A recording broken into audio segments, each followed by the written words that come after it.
গণভোটটা আপনি কোন আদেশ বলে আপনি বর্তমান ইন্টারিম গভর্নমেন্ট কোন আদেশ বলে করবে? আমি আমার প্রথম ভোটটা প্রতীকবিহীন কাউকে আমি দিতে চাচ্ছি না। বাংলাদেশ জাতীয়তাবাদী ছাত্রদল আর বাংলাদেশ জাতীয়তাবাদী দল, আপনি জানেন যে বাংলাদেশের যে গণভোটের প্রশ্ন চলে আসছে, আপনার জুলাই সনদের বিএনপি যেই অঙ্গীকারনামায় স্বাক্ষর করেছে, সেখানে আপনি দেখেছেন যে আমরা গতকালকে যখন প্রধান উপদেষ্টার কাছে আপনার সংস্কার কমিশন প্রায় 9 মাস কার্যক্রম করে সংস্কার কমিশন যখন সংস্কারের বিষয়ে সুপারিশ করেছে, তখন আমরা সেখানে কিছু বিষয় দেখেছি যেগুলো আসলে ঐক্যমত্যের ভিত্তিতে গড়ে ওঠেনি। তো সেই ক্ষেত্রে কয়েকটা বিষয়ে আমরা দেখেছি যে আমরা না বলছি। আপনি যে কোশ্চেনটা করেছেন, না কেন বলছেন, আসলে দেখুন, আমরা সংবিধানের অনেক বিষয় আছে, সেগুলো চেঞ্জ করার ব্যাপারে সংস্কার কমিশন সুপারিশ করেছে। সেই সুপারিশগুলো আপনার গণভোটের বিষয়টা সামনে আসছে বেশি। গণভোটটা আসলে বাংলাদেশে এখন পর্যন্ত 3বার হয়েছে। প্রথম 2বার হয়েছে ক্ষমতাসীন ব্যক্তির কার্যক্রমের উপর আস্থা নিয়ে, এবং পরবর্তীতে হয়েছে আপনার রাষ্ট্রপতি শাসিত থেকে সংসদীয় ব্যবস্থার জন্য। তো বর্তমান অন্তর্বর্তীকালীন সরকার গণভোটকে কোন ক্ষমতা বলে আপনার ব্যবস্থা করবেন আমার বোধগম্য নয়। আপনি জানেন যে 2011 সালে গণভোটের বিধানটা রহিত হয়েছিল।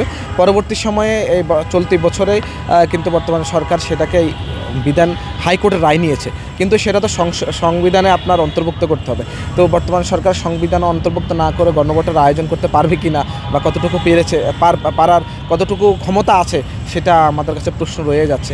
আর বিভিন্ন বিষয়গুলো দেখো, জুলাই কিন্তু কারো একার না, জুলাই সবার, সকল শ্রেণী পেশার মানুষের, এবং জুলাই সনদের সকল বিষয় কিন্তু সেই বিষয়গুলোই পরিলক্ষিত হবে বলে বাংলাদেশ জাতীয়তাবাদী দল বিশ্বাস করে।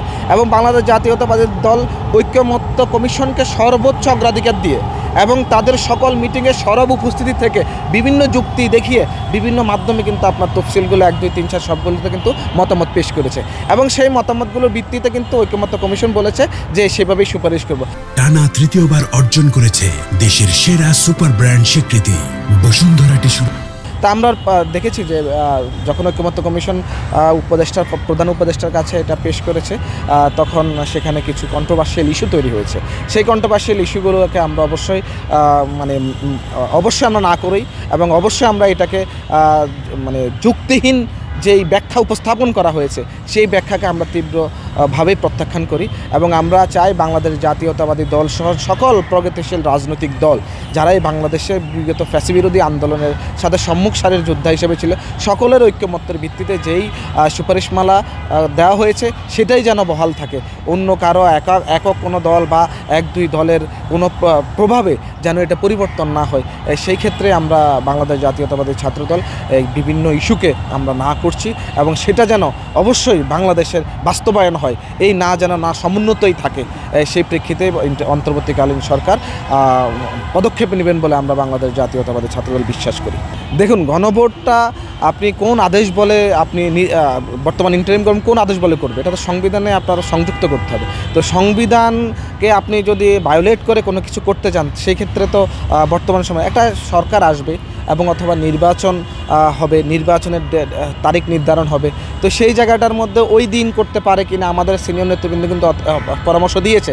এমন না যে আমরা এড়িয়ে যাচ্ছি, আমরা অবশ্যই বাংলাদেশ জাতীয়তাবাদী দল এবং তার সকল অঙ্গ সংগঠন গণতান্ত্রিক প্রক্রিয়াতে সমুন্নত রাখার জন্য দেশকে আমরা যেই কোনো ত্যাগ করতে রাজি আছি। তো সেই ক্ষেত্রে আপনার যে কোনো আদেশ দেওয়ার ক্ষেত্রে তো আপনার কিছু ডেকোরাম মেনটেন করতে হবে, কনস্টিটিউশন অ্যান্ড বাইলস ফলো করতে হবে। সেই ক্ষেত্রে ইন্টারিম গভর্নমেন্ট গণভোট কখনো আয়োজন করবে সেই ব্যাপারে সুস্পষ্ট ব্যাখ্যা আমাদের সিনিয়র নেতৃবৃন্দ এবং যারা কমিশনের সাথে কাজ করেছে ওনারা ব্যাখ্যা করেছেন এবং উপস্থাপন করেছেন। আপনি কিছুক্ষণ আগে আপনি জানেন যে সংবাদ সম্মেলন হয়েছে আমাদের বাংলাদেশ জাতীয়তাবাদী দলের পক্ষ থেকে, এবং সেই বিষয়গুলো কিন্তু সুস্পষ্টভাবে ব্যাখ্যা করা হয়েছে কী কারণে কী বাধার সম্মুখীন হতে পারে গণভোট আয়োজনের ক্ষেত্রে। তো সেই ক্ষেত্রে বাংলাদেশের একটা সুন্দর এবং সুষ্ঠু নির্বাচন দেওয়াটা দীর্ঘদিনের লালিত স্বপ্ন।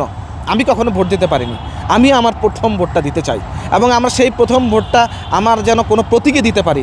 আমি আমার প্রথম ভোটটা প্রতীকবিহীন কাউকে আমি দিতে চাচ্ছি না। আমরা চাচ্ছি যে একটা প্রতীকে আমরা ভোট দেই। আমি একজন ভোটার হিসেবে আমার অন্তর্বর্তী সরকারের কাছে যে আমি প্রতীকে ভোট দিতে চাই, আমি অন্য কোনো কিছুতে ভোট এখন আপাতত দিতে চাচ্ছি না। এবং আপনি আপনার নিয়ম অনুযায়ী চলুন, এবং অন্য কোনো রাজনৈতিক দল যদি আগামী জাতীয় নির্বাচনকে বন্ডুল করার লক্ষ্যে বা পেছানোর লক্ষ্যে বা ষড়যন্ত্র করে, এবং সেটা কিন্তু বাংলাদেশের জনগণই জবাব দিবে। কারণ 17 বছরের ত্যাগ তিতিকে শ্রম ঘাম রক্তের উপর দাঁড়িয়ে বর্তমান সরকার, কিন্তু সেই জায়গাটার মধ্যে আপনি যদি বিএনপি বা প্রগতিশীল অন্যান্য রাজনৈতিক দল যারা ফ্যাসিবাদ বিরোধী আন্দোলনে রাজপথে একীভূত ছিল এবং যুগপথ আন্দোলনে নেতৃত্ব দিয়েছিল, এই সকল রাজনৈতিক দলকে যদি আপনি উপেক্ষা করে আপনি আপনার কারো উদ্দেশ্য চরিতার্থ করার লক্ষ্যে আপনি তাদেরকে যদি খুশি করার লক্ষ্যে কোনো উদ্যোগ গ্রহণ করেন, সেটা অবশ্যই বাংলাদেশের জনগণ মেনে নেবে না বলে আমরা বিশ্বাস করি।